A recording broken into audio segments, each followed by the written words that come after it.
Maltymuluň mertebe beýany. Hakdan çen şahyr. Maltymuly türkmen medeniýetiniň iň möhüm ruhy binýatlarynyň biridir. Maltymulyň şoğurlaryna türkmen urup adatlaryndan başga da İslam dininiň gözelliklerini görmek mümkin. On şahirliğinin aýratynlygy hakdan çen şahir bolmagynydyr. Abdullah Kartal.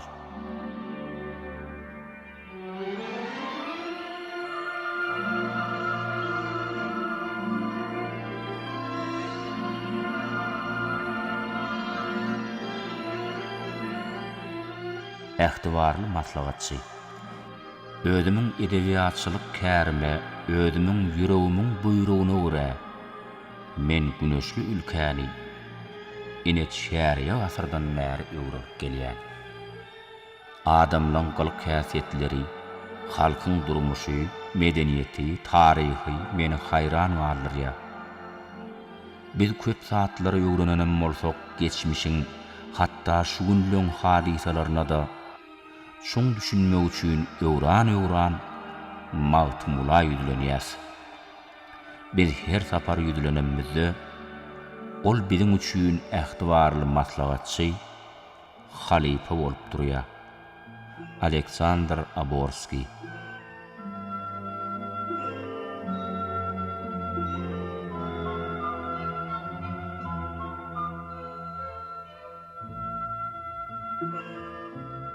Täze ury esaslandyrjy. Türkmen edebiýatyna täze uryň esaslandyrjysy Maltymuly Pragadyr. Oň döredijiligi dürlüdür. Ol watançylyk, söýgü liriki, satiriki, peltepew goşgulary, tebigat, din hakynyňky eserleri, odalar we elegiýalary öz içine alýar. On goşgulary diňe bir türkmen edebiýatynyň we medeniýetiniň dälle eýsem, dünýä edebiýatynyň we medeniýetiniň hem ösmegine uly goşantyr.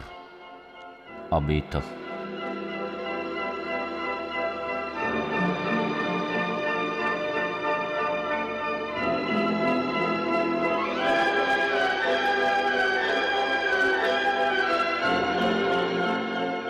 Özbek halkynyň kalbyna Maltymulyň edebi mirasy, adabry, Özbekistanyň beýleki ýerlerine garaganda Xarezm topragyna has ýokary derejede hatyralanýar. Bu ýerde ol halkyň kalbyna ymyk gornaşypdyr. Muň esasy sebäpleriniň biri Maltymulyň goşgularynyň Xarezm özbekleriniň diline golaýlygy, şahyryň Şiirgady medresesinde okap bilim alanlygy we eserleriniň bir bölegini şu toprakda ýazanlygy bolsa gerek. Şeýle bolan soň meşhur aýdymçy hem kompozitor Kamiljan Ataniýazow aýtmyşlaýyn, Xarezmi şahyryň ikinji bir ýurdy hasaplamak bolar. Açylyf.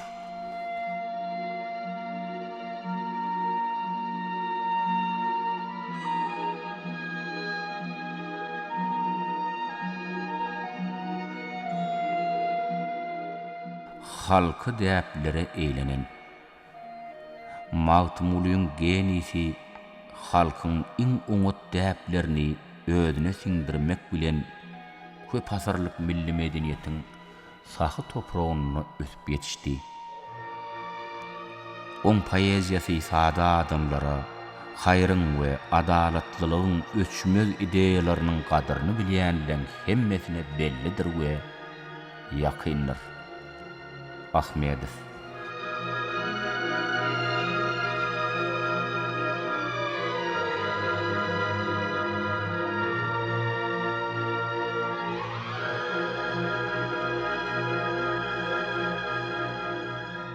Dünýä medeniýetiniň hyzmatyna türkmen halkynyň beýik ogly, akyllar hem milli şahyry Maltymuly Pragady öz halkyna we bütün adamzady eden hyzmatlar bilen türkmenliň hem beýlek halklaryň kalbyndan şuňgury ornaldy.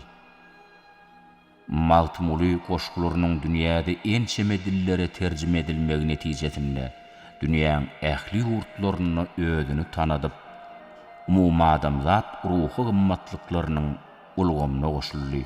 Aýby bulo.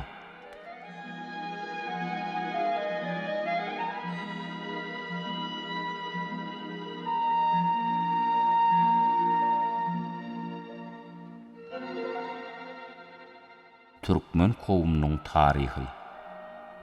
Maltmulyň diwany Türkmen kowmynyň jemgyýetçilik ýagdaýydyr we taryhydyr.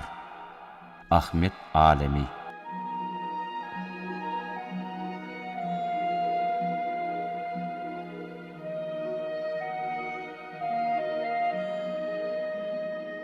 Gaýta-gaýta okulýan goşgular.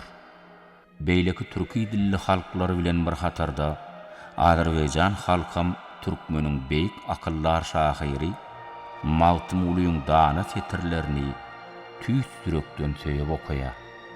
Şo söýgü, şo gonjam maňa oň eserlerini terjime etmegime sebäp boldy.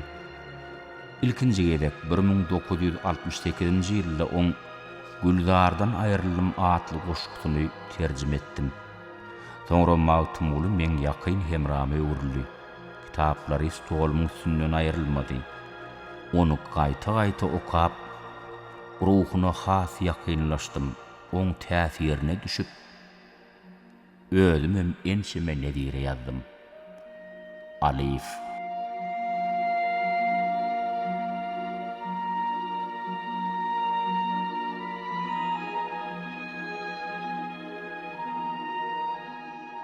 Şatlyk we alham çeşmeti.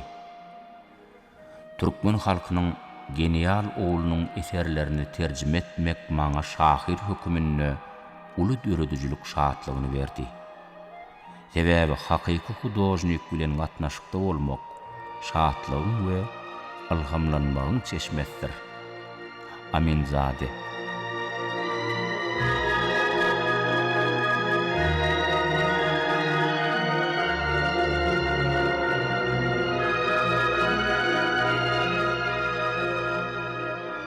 Pikirlen baglanşygy.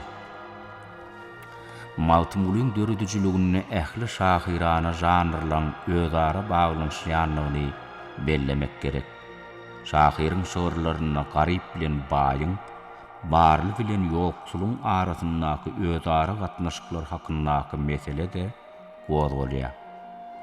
Oň ýaşan döwründen 200 ýyl geçenden soňra edil şeýle garaýşy biz Hindistanyň beýik ogly Mahatma Gandhiň dünýä garaýşyndan tapýas. Amar Kumar Basu.